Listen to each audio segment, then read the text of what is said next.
Nos últimos 13 anos, o Partido dos Trabalhadores promoveu um inchaço do Estado brasileiro. Nesse período, o PT criou 40 empresas que aumentaram os gastos e ajudaram a provocar a crise fiscal do governo.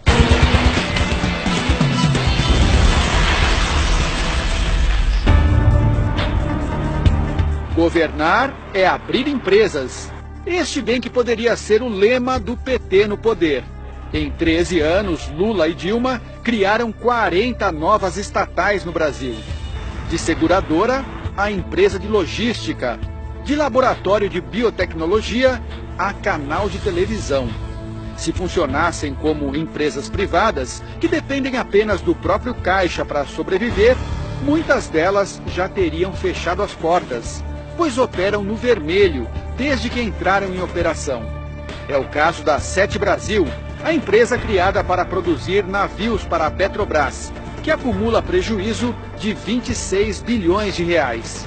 E a TV Brasil, a emissora pública criada em 2007, que acumula um rombo de 6 bilhões de reais. O Brasil apostou numa espécie de aventura expansionista, né? Ou seja, a velha ideia de tentar retomar o desenvolvimento do país com investimento público, a criação de estatais, não é? E aí eu acho que houve um estímulo ao consumo como grande saída do país. Acho que aí o Brasil se perdeu.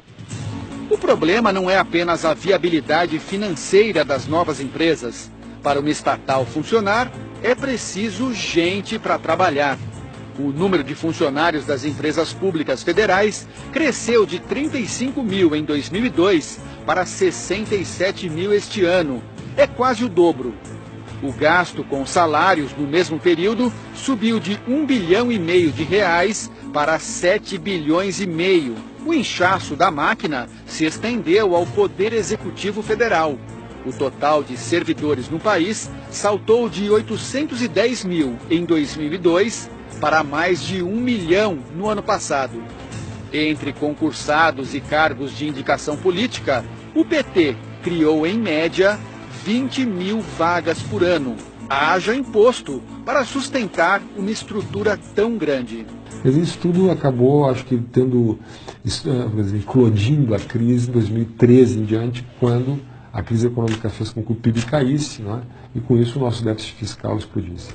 Os cargos comissionados, indicados pelo PT ou por partidos que apoiavam o governo, chegaram a 120 mil no governo Dilma Rousseff. Causa um efeito de desmotivação muito grande naqueles servidores concursados que, às vezes, estão almejando a ocupar um cargo de chefia e, quando menos imaginam, são preteridos em função de alguma indicação política.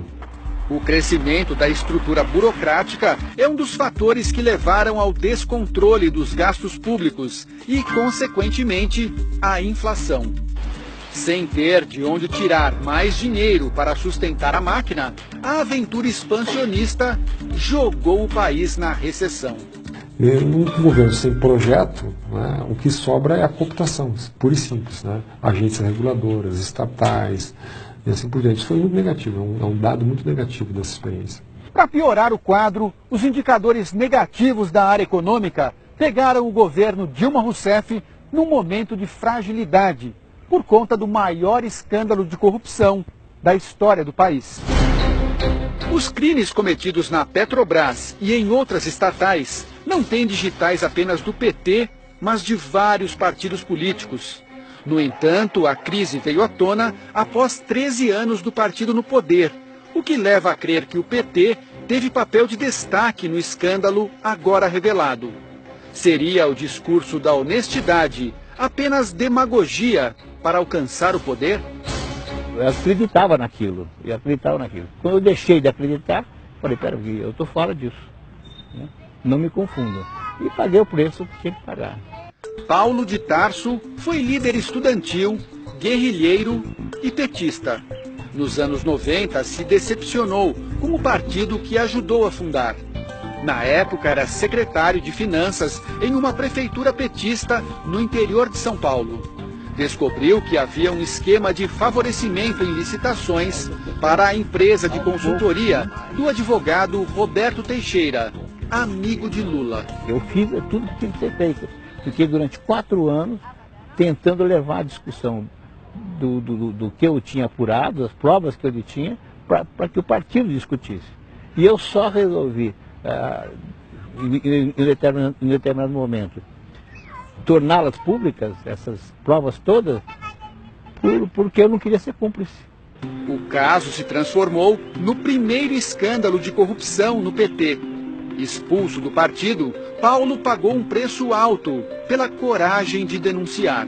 Eu era o traidor, e como tal fui transformado em pária político. Eu sei as dificuldades que eu passei, né, de simplesmente o PT e seus dirigentes, militantes, impedirem até que eu trabalhasse. A assessoria de imprensa do PT disse que o partido não cria e nem gerencia cargos públicos e que fez um governo de coalizão durante os 13 anos, inclusive com o PMDB. O novo governo diz que já começou uma reforma administrativa que pretende reduzir o número de cargos comissionados. A previsão é cortar cerca de 4.500 vagas.